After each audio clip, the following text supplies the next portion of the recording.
Bismillahirrahmanirrahim. Assalamualaikum warahmatullahi wabarakatuh. Rabbi shrahli sadri wa yassirli amri wahlul 'uqdatam min lisani yafqahu qawli. Sahabat channel YouTube Gaib yang dimuliakan Allah,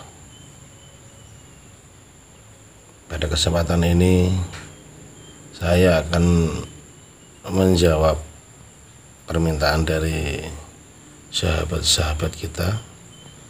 Mereka bertanya, apa penyebabnya saya susah membuka mata batin. Saya akan menjelaskan penyebab-penyebabnya. Bagi yang baru kenal sama saya, yang belum subscribe, silahkan subscribe dan di like videonya. Bagi yang baru kenal saya, bagi yang sudah mengikuti saya, silahkan di like kalau melihat video ini senang. Oke, lanjut sahabat ya. Penyebab dari mata batin kita tidak bisa membuka mata batin itu nomor satu itu adalah keyakinan dulu. Sahabat sendiri itu kurang yakin atau kurang percaya dengan pembukaan mata batin.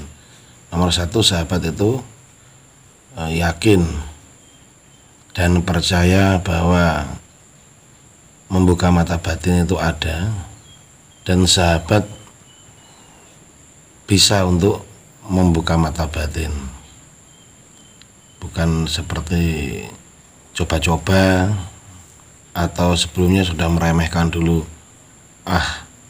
nanti entah betul entah enggak, itu. Ataupun sahabat merasa itu paling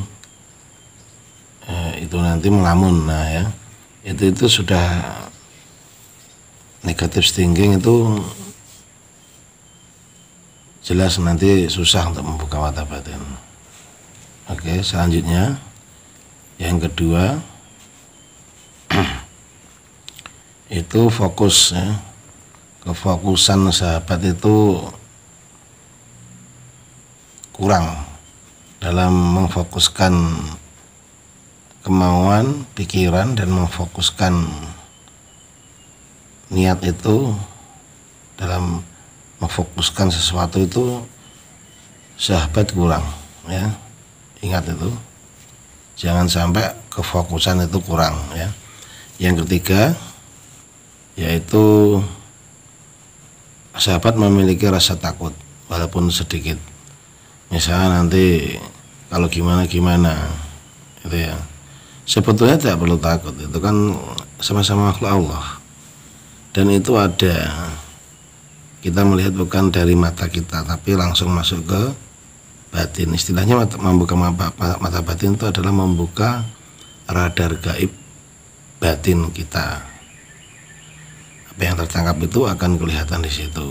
Oke sahabat, lagi yang keempat ya, selain fokus, takut, dan kurang yakin tadi, sahabat itu kalau kendala biasanya untuk membuka batin itu, sahabat sering melihat kayak film-film porno gitu ya, melihat tentang hal-hal misalnya bayangan itu pikirannya kotor lah gitu ya. Melihat film-film yang porno tadi ataupun bayangan kita ini, pikiran kita kotor, itu juga merusak, karena kuncinya itu tidak boleh pemikiran yang kotor gitu ya. Maka mata batin akan otomatis akan tidak mau terbuka, ataupun dia akan berangsur-angsur mundur walaupun sudah melihat. Tapi kalau sering melihat film seperti itu, terus kalau melihat perempuan atau melihat laki-laki itu suka membayangkan yang tidak-tidak Nah, mata batin itu akan otomatis melemah atau menutup pelan-pelan.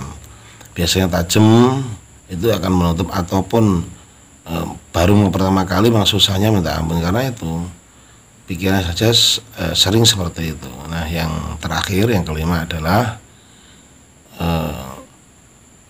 hatinya masih kotor gitu ya. Hati itu, ingat ya, segala sesuatu manusia itu tergantung dari segumpal darah, sesuai yang difirmankan dalam Al-Quran bahwasanya apabila hati manusia itu di dalam itu ada segumpal darah yang apabila baiklah segumpal darah itu, maka baiklah perilaku manusia itu. Nah, di sini misalnya kita sering merusak hati kita dengan menguatkan penyakit hati. Penyakit hati itu banyak ya, iri, dengki, sombong, termasuk juga pemikiran yang kotor gitu. Tadi seperti tersebut juga tadi. Tapi kalau kemarin tadi itu kan disebutkan ke arahnya itu ke pornografi misalnya. Kalau ini kotor dalam pemikiran itu jahat, nah gitu ya. Pemikiran itu jahat. Apa-apa dikit itu pikirannya jahat yang timbul ya sahabat. Itu tidak bisa kalau umpamanya kita mau membukanya. Jadi tolong kalau memang kepingin membuka mata batin itu ya, itu yang saya sebutkan tadi semua itu dilemahkan atau kalau bisa dikuasai atau dihilangkan ya sahabat ya. Gimana cara menghilangkannya? Yaitu dengan banyak beristighfar dan kembali ke jalan Allah dan menyerahkan segalanya semuanya hanya kepada Allah yang Maha Kuasa. Tidak ada kekuatan atau tidak ada daya upaya lain kecuali Allah sendiri. Oke sahabat, demikian tadi yang dapat saya jelaskan, singkat tapi insyaallah lebih dipahami. Terima kasih atas perhatiannya. Assalamualaikum warahmatullahi wabarakatuh.